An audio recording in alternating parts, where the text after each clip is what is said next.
Hi everybody, welcome to BrickVault. My name is Mike, and today we have the biggest set so far from the last Jedi Star Wars wave. That is the First Order Star Destroyer, for me better known as the Finalizer, that's Kylo Ren's ship. Anyway, if you want to see the live stream that this set was built on, you can check out the links below. But today we're gonna do a review after this short time lapse.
The First Order Star Destroyer is of a much slicker, low-profile design than the original Imperial class. You can see that there is a much lower bridge area with layers of decks visible, so that's main difference. Also, it has stat shooters instead of cannons, so we're gonna get into that soon. And also, we get a bunch of good minifigures in this one, with the long-awaited Snoke and also the BB-9E that was also available in the Kylo Ren's TIE Fighter. So the minifigs are here, and let's focus on the long-awaited again, Snoke. We've been waiting long for this minifigure to appear, and he's looking pretty good, but for me he looks more like a Ninjago character or something with this robe in golden colors, but that's how he is. He doesn't get any accessories in this set, only one single face expression with his old type of skin and this kind of a force-filled eyes or something. Looks pretty scary and creepy, I might say. And also the robe is kind of special because it does have this golden pattern along the way, so you can see the golden non-reflective paint and golden reflective paint mixing up to make up his robe.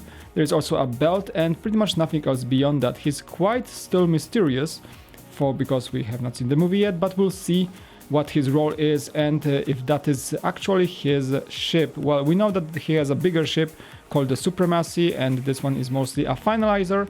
That was Kylo Ren's ship, but he's taking command on this one in this set.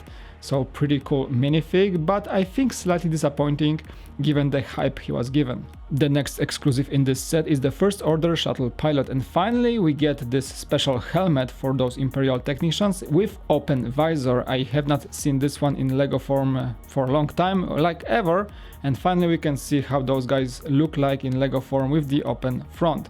He's pretty cool for the helmet, that is, but the face expression is not super, uncommon, and also the print for the torso is fairly simple, resembling this Imperial uniform or First Order uniform, but they are similar that we are so used to in many previous technicians. This guy is also considered exclusive, that's the First Order officer, and he gets an updated print for his torso with the dark metal color along the way. I think it looks good, and also his officer cap has the same mold that we had before, but also new color and new First Order emblem on his forehead. That's a pretty cool detail, and also a single face expression with this, kind of a worried look to it, and some, maybe markings from being kind of a tired officer in the First Order ranks. But anyway, he looks pretty cool, and I like this minifig. He also comes with a single blaster pistol. The BB-9E, or as I call him, the BB-8's older or darker brother, is a nice minifig, but not exclusive. As I mentioned, we have seen him in the Kylo Ren's TIE Fighter ship set, and this guy has the same body than the BB-8, but a different mold for his head, and also completely different color combination and different prints. I like this guy a lot, and I really wonder how this guy is gonna look like in the Last Jedi movie.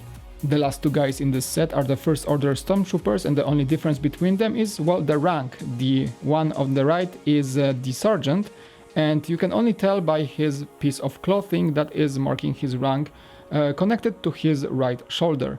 That's the only exclusiveness about this guy, otherwise the face expressions are the same, and the torsos are just the same ones as we used to have in all the other First Order Stormtrooper forms. And as we move towards the actual Star Destroyer, I think the good thing to start off with this review is to compare the new one and the old one playset. That's right, on the left you can see the classic Imperial class Star Destroyer, and on the right there is the new First Order one.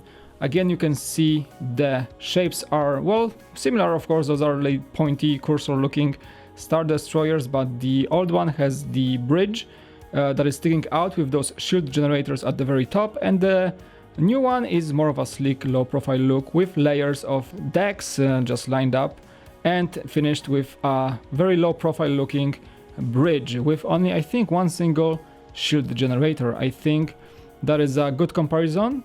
And also you can check out that they are being lifted in the pretty much same way, using the handle in the middle. As the armament goes, here's the part that many people did not like about the new set, that it comes with stud shooters. You can see those guys on the side of the ship, and those are no turrets. You cannot rotate them, you cannot do anything about it. They just stand there, and it's kind of hard to modify because of how embedded they are into the hull. If you compare it to the old one, right there you can see that it had turrets that were actually turning. If you move this piece at the back, the whole row of turrets was turning, and that was a pretty cool function. It even had more spring loaders at the top that were available for the user of the set, and that made it a bit more practical and fun to play with. If you look at the engine section, the difference can also be visible.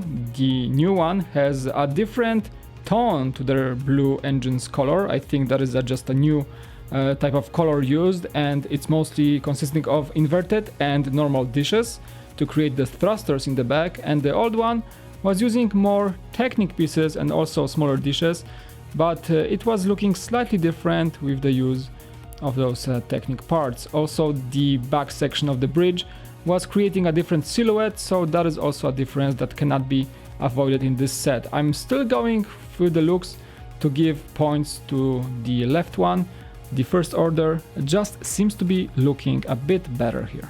And I think that is a good point to jump to the interiors of the ship. You can see the motion for opening this guy is pretty nicely done. There's only one single lift of this piece in the back, and then you can just pop open both halves.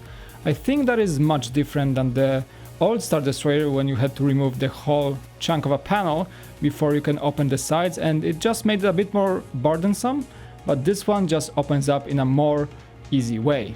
And before we judge both interiors, I would love to go through the first one, the new ones that is, and starting off with the front, we have the main deck. That is a section that has a lot of good stickers. All those red stripes and the black finish is mostly from sticker form. You can see also a sticker in the back creating this Imperial type of interior. This wall is very well visible in number of Imperial ships throughout the movies. Also, we have some stickers for some panels and computers, and those inside the actual officer decks are the prints that we are used to in many Star Wars sets. We have at least 4 or 6 of them. Some of these are hiding actually, and it actually makes up for a very complete officer command deck, let's call it that. Also, if you see, you can have one more console in the very front here, and that's also a sticker that makes it a bit special. A lot of space to put minifigs, and I like the way it looks. You can see some seats inside, and overall it's a pretty complete section that just is much better done than the previous set that I'm gonna show you in a second. As we move to the back, there is one more console, that is this corner one, and this is a lot of stickers, I have to say. Well, you can see those look pretty good. They don't really make the set look worse or anything. I just love those stickers, how they work, and there is nothing much else beyond that, except for those 2 holders in the back that can keep some weapons or projectiles.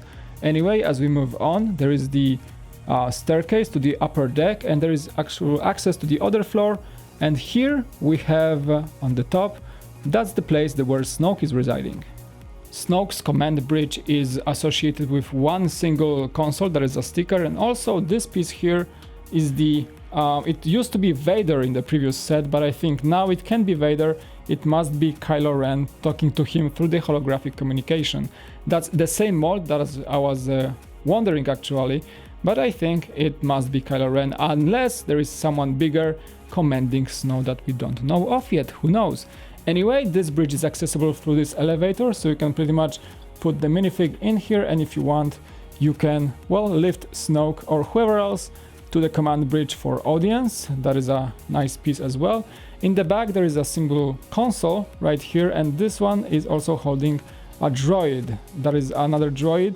It's not a minifig though, but it can be if you wanted to, but it's sitting right here as a protocol kind of a droid to help out with commanding this ship. Nothing much else here except for the table with 3 chairs right here, so that is also a good spot. And well, the interior is quite spacious, I can say. It's not like too little details, too many details, but it's just right. I think it works well, great for such size of a playset.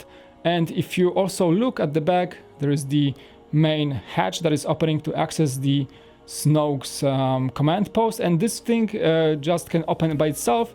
You don't have to actually open the entire ship to access this place. Well, pretty cool looking, and well, let's just jump into the old interior to see what's really so much different. Now, if you compare the two, you can pretty much see the difference right off the bat, and that being said, the new one is winning really by a good mile in this department, because this interior just looks complete, like not every single inch, but most of it is used, and there's plenty of space for the minifigs. This one, I think, has even too much space for the minifigs. You can see that the front is much more simplified, little consoles in the front with some seats. There is no cool deck like the previous one with stickers, only a gray area here for the officers to walk on. The handle that you can lift the sets by is pretty much the same on both of them. Actually, it's very similar design to keep things sturdy, and it works, I can tell you. Also, but the back section is quite barren in this one. I can only say that. You can see one console in the back, but this whole studded area is pretty much empty. The deck is also very simple, non-existent pretty much, because it's just hiding underneath this piece of chunk you have to take out to access the set. And the same fig of hologram, that's Vader in this set, remember, is also visible, and you can see there is just a mug in the back and some targeting computers or just some situation panel. Nothing really else than that. So that is really a 1-0 win for the new set compared to the old interior. As you see, the closing of those ships is much easier with the new one, without any special extra pieces that you have to take out and put back again. It's just 1 or 2 single motions that make the closed hull back again. And I think that is a great feature. The whole panels feel very solid.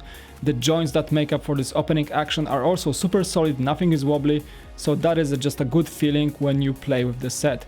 Overall, well, again, that is the biggest set of the last Jedi wave, and you have to be aware that it is overpriced. I won't lie you on that. You have to, well, pay some extra to get this massive ship. But if you want to still have a Star Destroyer of a play scale, and the previous one is just too out of a reach for you because of the price and the collectability, that is right now, well, making the price a bit higher, the new one is still a good pickup if you want such a set to exist in your collection. The price seems to be still a bit steep, but overall, when I built this set and I had some fun with it and I did this review, I was having a lot of good vibes. And well, not maybe the minifigs, because the Snoke is somewhat disappointing, but overall the play value and the looks are there, so this set is nothing you would be disappointed about. Alright, and that is it for this review. Thank you guys so much for watching. I hope you enjoyed this video. If you did, please leave a like and subscribe to the channel. The Star Destroyer is quite an upgrade from the previous one, the playset of course, and I really enjoyed it. Anyway, thanks again so much for watching. My name is Mike, and I'll see you again on BrickVault.